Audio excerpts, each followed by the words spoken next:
These fountains, which are found in a number of city center areas around Milan, still provide potable drinking water today. They're reminiscent of the aqueduct outlets that were used for public consumption of water in the Roman era.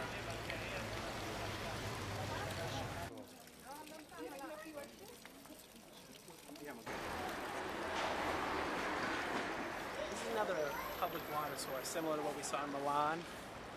Now, this can be used for drinking. We've seen people using it to wash their laundry in their hands. These are a number of more mundane functions that it serves. But while most monuments stand as desolate reminders of a forgotten period, these running fountains create an organic sense of life for what might otherwise be an ancient, dead society. Una fontana senza acqua è come una cosa morta che non vive, no? Perché anche le fontane sono state disegnate perché parte del disegno è anche l'acqua, per far parlare le fontane. If you look around Florence, you'll find a number of historical monuments that this actually complements in a very interesting way, providing a historical feel to the entire city. Diciamo che l'acqua nelle fontane ha più un aspetto ornamentale, decorativo. But these aspects highlight the atmospheric reasons for such an elaborate fountain system. And while it's true that the free water is commonly used by pedestrians, indoor plumbing has relieved most all Italians from dependence on these public fountains. Tutti pensano che i romani forse non hanno molta acqua in casa e vanno a prendere l'acqua alle fontane. No, non è così. The ambiance created by this visible water is of far more value to Italians on a societal level. It enchants tourists, and in doing so, it feeds the tourism-heavy system. This single industry envelops a surprising percent of Italy's overall economy. Se parliamo di tourism economics, si può arrivare, dipende dagli anni naturalmente, intorno al 12-15%, può incidere, ma tutto, 12% forse è la stima più realistica. Se restringiamo invece solo a tourism industry, più stretto, siamo intorno al 6-7%.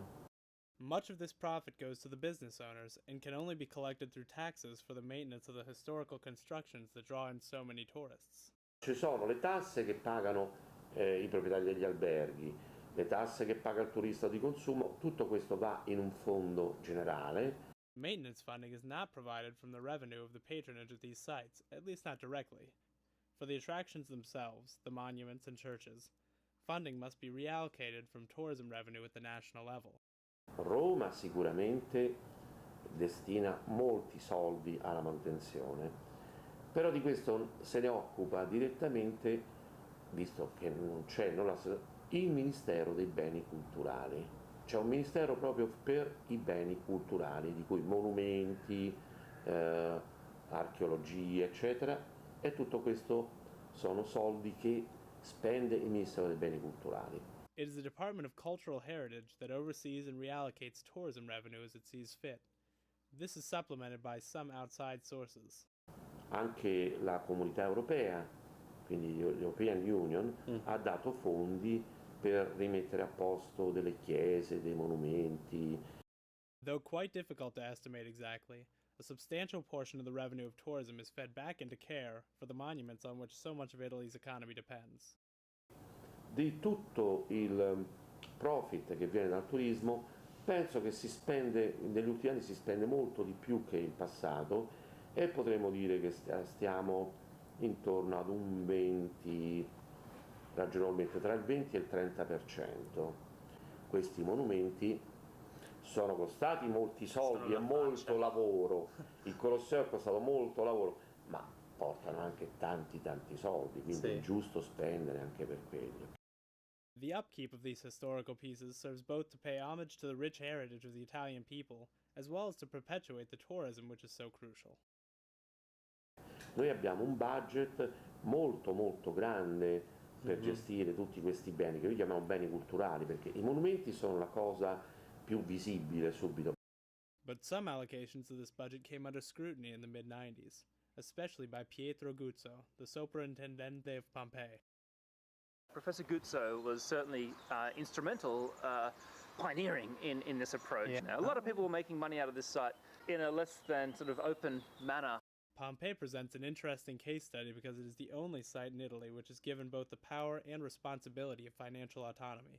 Right up until the mid to late 1990s, all the money that came into Pompeii was then sent to Rome, to the Beni Culturali, the administration of all the archaeological and historical sites throughout Italy as a whole. It's now the decision of those who run Pompeii as to how that money is being spent and how much actually stays here. So it's a completely new system, and we've seen the benefits. Today, there are half a dozen houses that are having hundreds of thousands of dollars worth of investment put into them to present them to the public, and that is part of this new initiative to keep money here and to control it from here. That is not to say that these changes were altogether popular, especially among the local population. It, of course, actually had it has bigger effects on the broader community here as well, because Pompeii, it's not in a bubble. Any kind of major change that you'd have to what is ostensibly the economy, the modern economy of the ancient Pompeii, has to have had huge effects on the modern economy of modern Pompeii as well. And so some of these changes weren't greeted with the same kind of enthusiasm by people around here. For all the positive consequences which have come from the unearthing of this city, the negative effects of its new exposure are also numerous. The increase in funding which Pompeii produces due to its autonomy allows its administrators to commit more funding to restoration projects, but these projects are becoming increasingly necessary.